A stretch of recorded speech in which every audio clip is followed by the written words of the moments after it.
ഇപ്പോൾ മാത്യു കൊഴുനാടൻ നമ്മളോടൊപ്പം ചേരുകയാണ്. ഈ കേസ് കോടതിയുടെ മുന്നിലേക്ക് വരുമ്പോൾ എന്തൊക്കെ കാര്യങ്ങളായിരിക്കും പ്രധാനമായും കോടതിയെ ബോധിപ്പിക്കാൻ ശ്രമിക്കുന്നത്? അല്ല, കോടതിയെ ഞങ്ങൾ ബോധിപ്പിക്കാൻ ശ്രമിക്കുന്നത് കാര്യം പോലീസ് ഇപ്പോൾ ജാമ്യമില്ലാത്ത വകുപ്പുകൾ ചുമത്തിയാണ് ഈ കേസ് നൽകിയിട്ടുള്ളത്. പോലീസ് ഇന്നലെ ഈ കോതമംഗലത്ത് നടത്തിയിട്ടുള്ള അനാവശ്യമായ പ്രകോപനങ്ങളും അവർ ഈ സംഭവത്തിലുടനീളം പുലർത്തിയിട്ടുള്ള അങ്ങേയറ്റം അൺഅക്സെപ്റ്റബിൾ ആയിട്ടുള്ളൊരു ബിഹേവിയർ പാറ്റേണും ഞങ്ങൾ കോടതിയെ പറഞ്ഞ് മനസ്സിലാക്കും. ഇന്നലെ പിന്നെ പ്രതിഷേധം നടന്നൊരു പശ്ചാത്തലം, ഏത് സാഹചര്യത്തിലാണ് പ്രതിഷേധം ഉണ്ടായത്, ഞങ്ങൾ വളരെ സമാധാനപരമായിട്ടാണ് സമരം ചെയ്തിരുന്നത്. ഈ മൃതദേഹത്തോട് അനാദരവ് കാണിക്കുന്ന അടക്കമുള്ള കാര്യങ്ങൾ ഉണ്ടായത് പോലീസിൻ്റെ ഭാഗത്തു നിന്നാണ്. അതുകൂടാതെ പോലീസ് മനഃപൂർവ്വം പ്രകോപനം സൃഷ്ടിക്കുന്നതിന് വേണ്ടി അറസ്റ്റും ലാത്തിചാർജും കള്ളക്കേസുകളും എടുക്കുകയായിരുന്നു എന്ന കാര്യം ഞങ്ങൾ ചൂണ്ടിക്കാണിക്കും.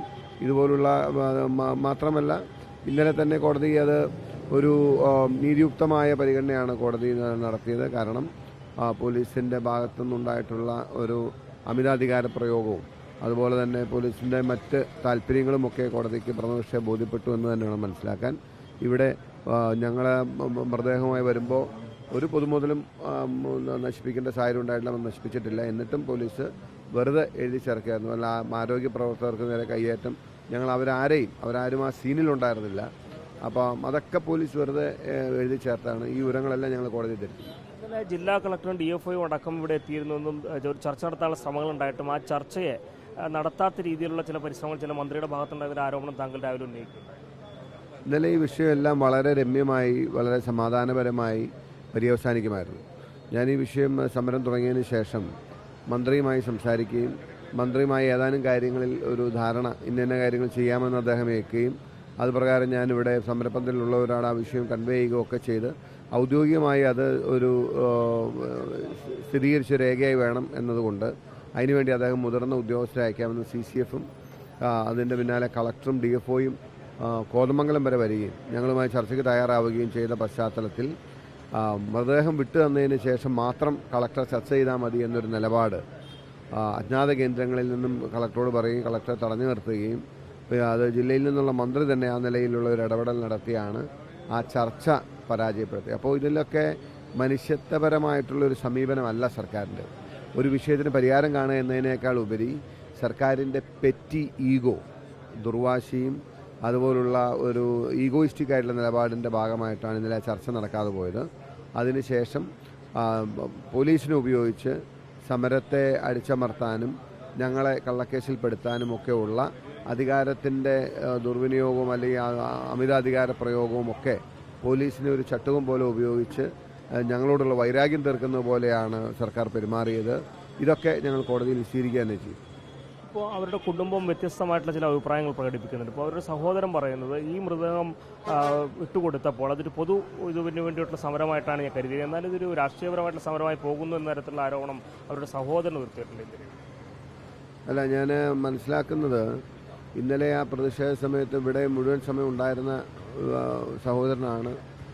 അദ്ദേഹം ആ സമയത്തൊന്നും അങ്ങനെ അദ്ദേഹം പൂർണ്ണമായിട്ടും ഞങ്ങളുടെ പ്രതിഷേധത്തിലും അല്ലെങ്കിൽ ആ ഒരു സമരപരിപാടിയിൽ മുന്നിൽ നിന്ന് അദ്ദേഹമാണ്. അതിനേക്കാളൊക്കെ അപ്പുറം ഞങ്ങൾ ആ മൃതദേഹം ആ പ്രതിഷേധത്തിൻ്റെ ഭാഗമായി എടുക്കുന്നതിന് മുമ്പായി അവരുടെ ഭർത്താവിനോടും മകനോടും അനുമതി ചോദിച്ച് അവരുടെ അനുമതി വാങ്ങി ആണ്. അതിൻ്റെ ഉത്തരവാദിത്വം ഞാനാണ് സംസാരിച്ചത്. അവരുടെ അനുമതിയോട് കൂടി മാത്രമാണ് ഞങ്ങളത് ചെയ്തിട്ടുള്ളത് എന്നുള്ള ഉത്തമ ബോധ്യം എനിക്കുണ്ട്.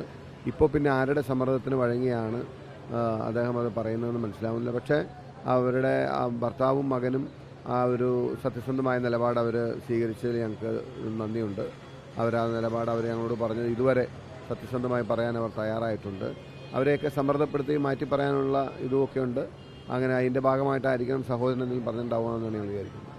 ഇനിയിപ്പോൾ പ്രതിപക്ഷ നേതാവ് സമരവേദിയിലേക്ക് എത്തും. അപ്പോൾ ഇതിൻ്റെ രൂപവും ഭാവവും ഈ സമരവും എങ്ങനെയാണ് മുന്നോട്ട് കൊണ്ടുപോകാനാണ്?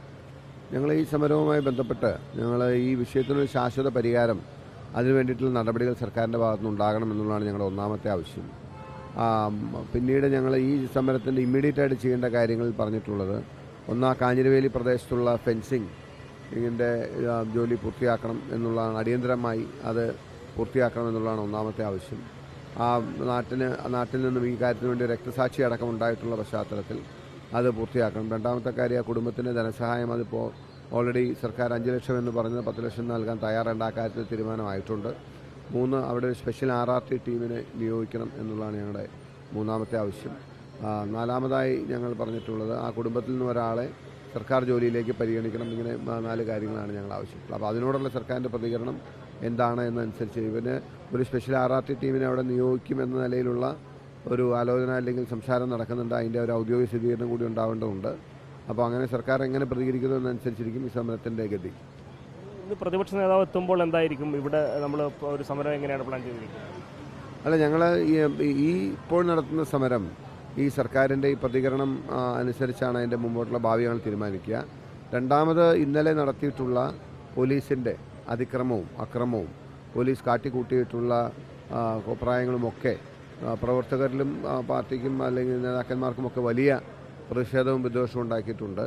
അപ്പോൾ അതനുസരിച്ചുള്ള ഒരു വലിയ ശക്തമായ ഒരു പ്രതിഷേധം ഇവിടെ നമുക്ക് ഉണ്ടാകും എന്ന് തന്നെയാണ് ഞങ്ങൾ കണക്കൂട്ടുന്നത്. അതായിരിക്കും ഇന്നത്തെ ഒരു സമരത്തിൻ്റെ രൂപം.